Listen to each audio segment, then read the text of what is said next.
I would like to start this video by saying that yes, obviously what sparked the idea and the interest in rewatching Stephen King's The Stand miniseries was the COVID 19 virus that is currently going around. But I would like to say that this is in no means or any way trying to poke fun at this.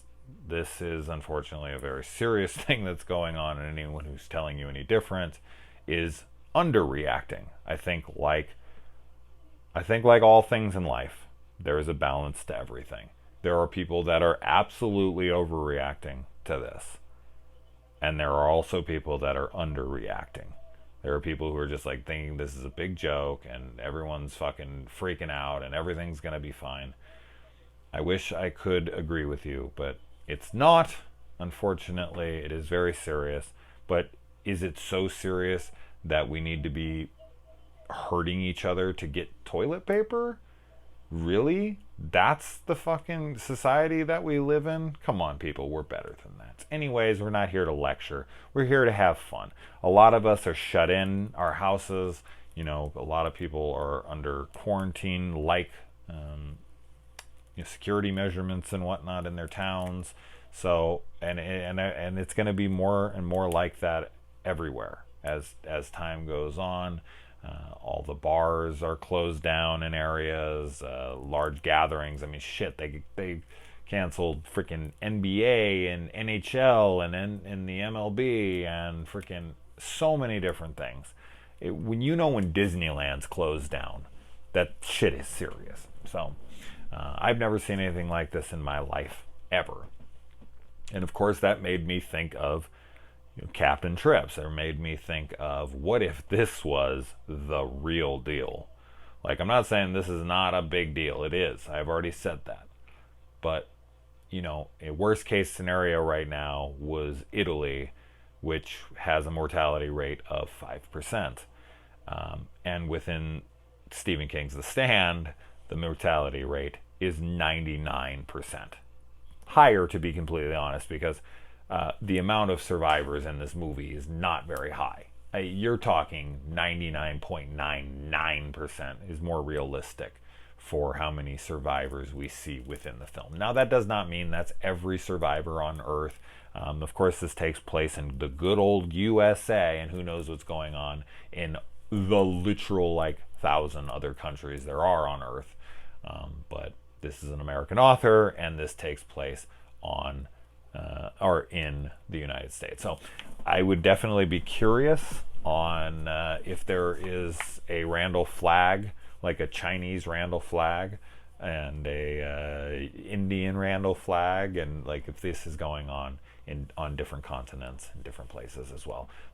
Were there people coming from South America? Were there people coming from, you know what I mean? Because that is land connected, but other places are not. So anyways, what are people out over in Hawaii and shit doing? All right. So we're going to take this in stages. This first video is going to be on part 1, The Plague. And let's jump right into this shit. Now, I watched this over a couple days and finished it, I don't know, a few days ago, but I haven't had any time to get to it. So my memory might be hazy. I mean, this is a 6-hour-long miniseries. Now, the book is something that I've read some of. I did not read all of it. I wish I had. But, of course, I wanted to read the extended edition, which is a good amount longer. And it's a long-ass book. I mean, it's a long-ass book. It is just enormous and takes forever. I remember I read it, and it is a 45 or 46 hour audiobook. I mean, that's insane. I mean, I've listened to a lot of audiobooks in my life, and I want to say the common average total is 16, 17 hours.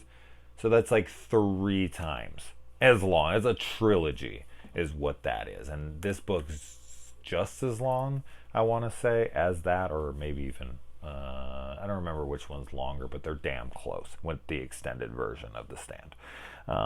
So I have read some of it, but it was a while ago. I barely remember what I had even read, so I'm not going to be comparing this to the book at all. I do know that there's vast differences between some sequences, especially the ending, which I hope is true, because the ending of this is by far the worst part of this entire miniseries. I think the last segment, like the last part 4, The Stand, is easily the worst segment of this 4-part miniseries. But I do really like a lot about this miniseries in part 1, 2, and 3. Not that there isn't things to like in part 4, but we'll get there eventually. This is gonna be a long ass review, but for a 6-hour film, what the hell do you expect? All right, so let's start this shit. So now the whole reason that this plague happens, the whole reason that 99.99% of people die, is because one dude does not follow quarantine protocol. This guy, now don't get me wrong, I mean, I don't like look at this character and think, oh, that's unrealistic, that's stupid. Absolutely not. People panic. You tell them, like, oh, you just got to do this, and these are the security measures, and that's this and that. And yeah, there will be some patriots. There will be some people. I don't know what the percentage would be. I'm not even going to fucking attempt. I don't know if it would be in the higher end or the lower end. But if they had that opportunity to bolt, and maybe they'd live, would they take it? I don't know what the percentage is, but yes, some would. Some absolutely would. But that all being said, this guy fucks the world. The world. Now, is it possible that even if he didn't leave, this still would have happened? This still would have spread? Absolutely. Absolutely. Now, another thing throughout the movie that, or the book, or however you want to say it, is the story, we'll say that I wonder is how much of this is fated to happen. There seems to be a lot of fate going on in this, and there's kind of a control of events through whether it be Mother Abigail or Randall Flagg. And that's kind of why I don't really care. I don't really care for fate stuff at all. I never have. I don't like the notion that we have no control. You know, it's kind of like Neo says in The Matrix, like, do you believe in fate? No. Why? Because, you know, essentially what I just said. That's how I am. Like, I don't like the idea that everything's pre-planned. Then I don't make any decisions. I have no free will.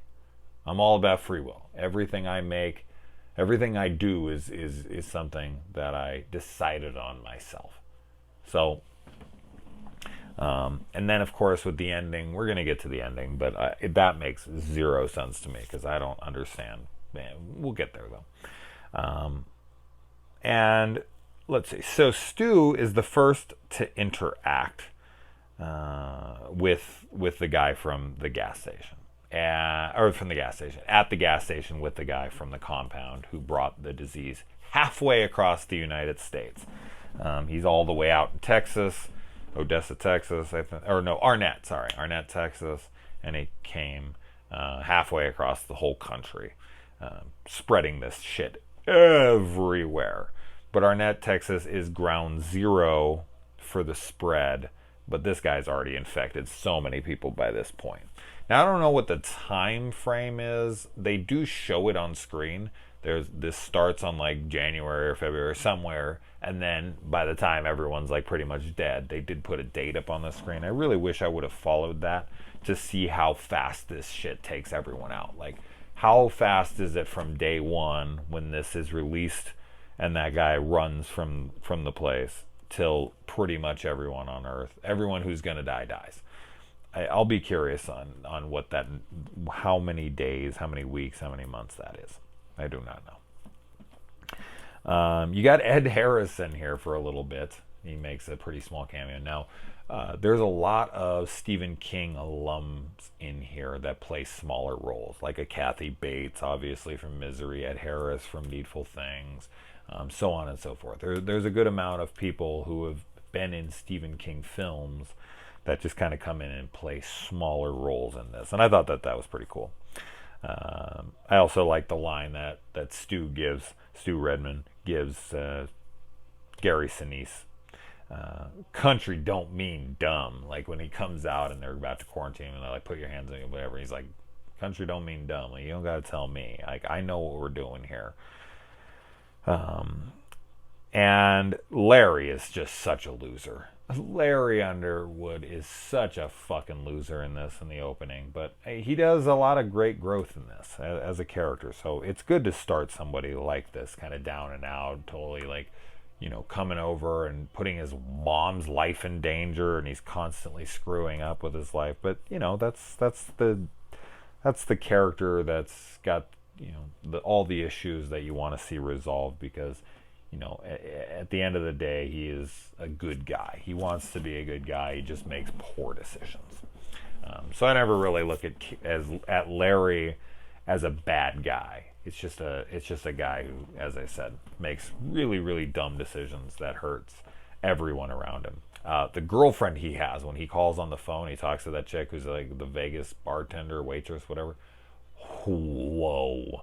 That chick is fucking gorgeous. Wow, she's stunning. Franny, played by Molly Ringwald in this. This is my personal opinion. I think that this is probably the hottest that Molly Ringwald ever looked. That's hard to say for sure. The old redhead Molly Ringwald from the Breakfast Club days, Pretty in Pink and all those things. She's definitely very attractive in those movies, no doubt about it. But there's something about her in this movie. It's very attractive. Now, she does have what Stewie would refer to from Family Guy as a bad tooth-to-gum ratio, which is a big deal to me. But for some reason, Molly Ringwald is able to pull it off. She's able to kind of have that horse mouth where, as I said, the gums come down way too low from the lip when she smiles.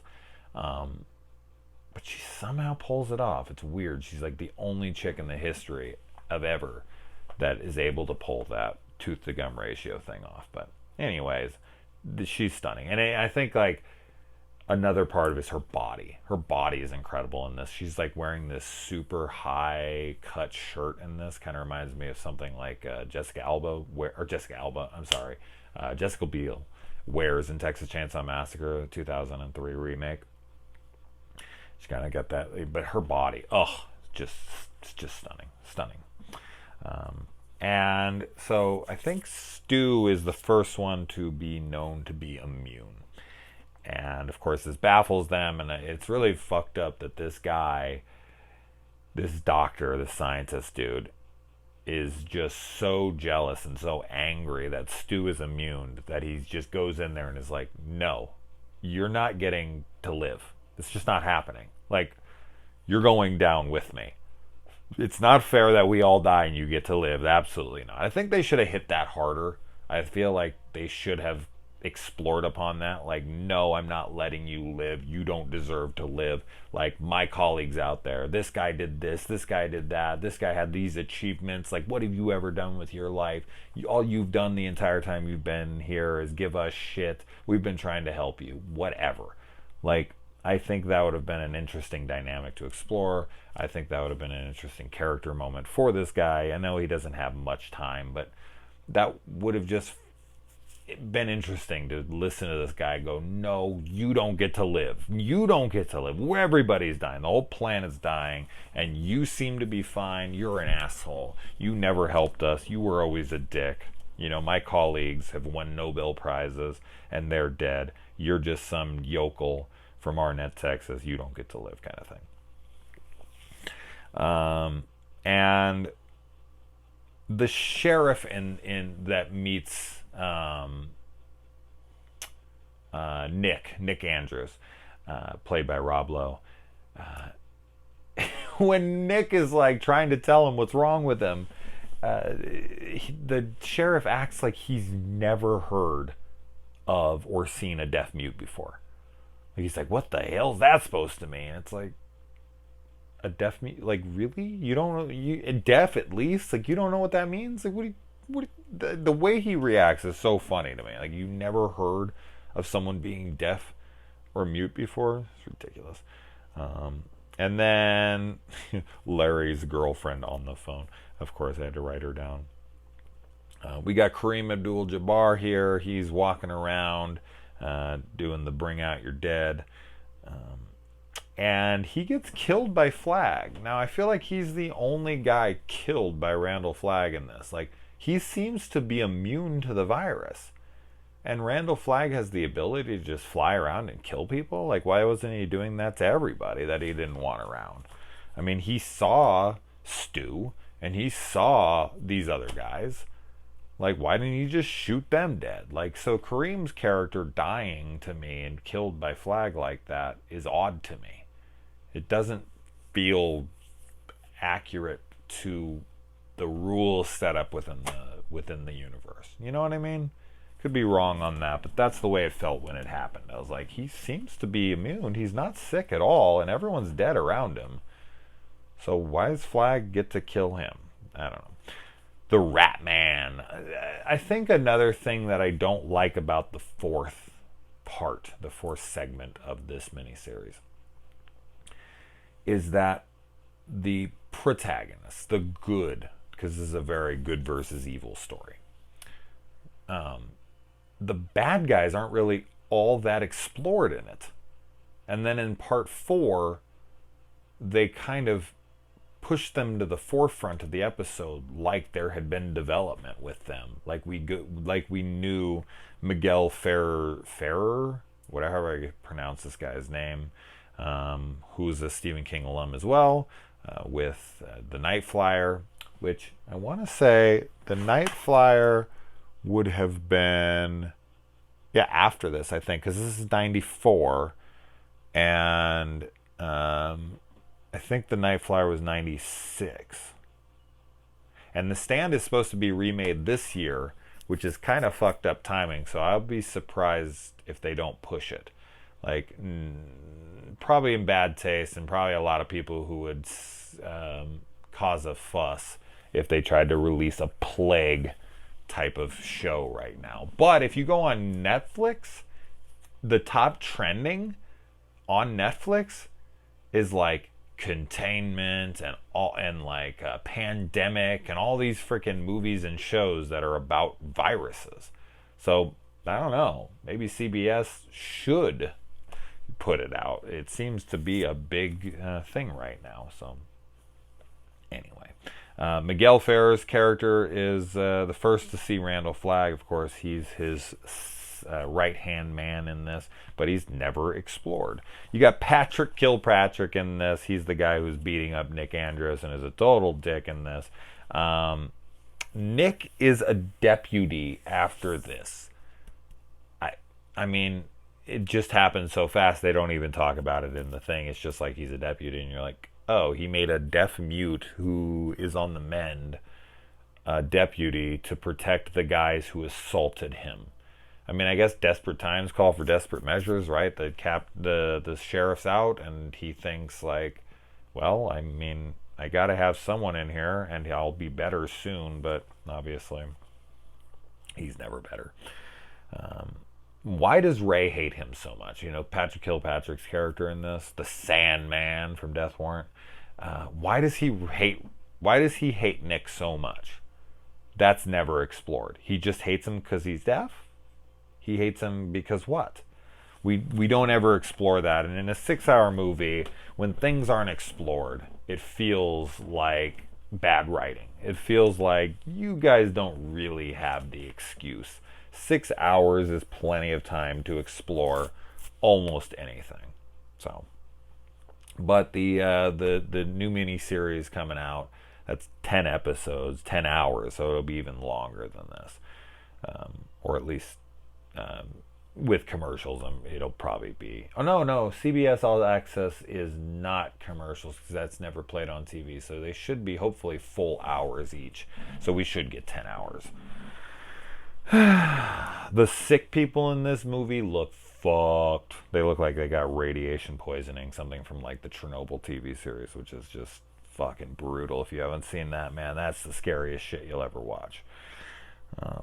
And what is this?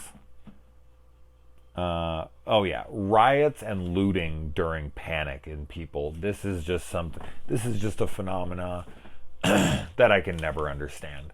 Like, things are going to shit. Let me go steal a bunch of TVs and flip cars and, people are fucking weird, man. People are crazy. Like, if I got sick and the whole world was falling apart, I wouldn't think like I need to go smash up windows and take TVs and flip cars and burn buildings. Like, is that like fuck the system? Is that like, are there just people out there that they only adhere to societal standards until the chips are down and they're just like waiting for that moment to freak out and let the world burn Joker style? Like, really? That's all it takes for people to freak the fuck out?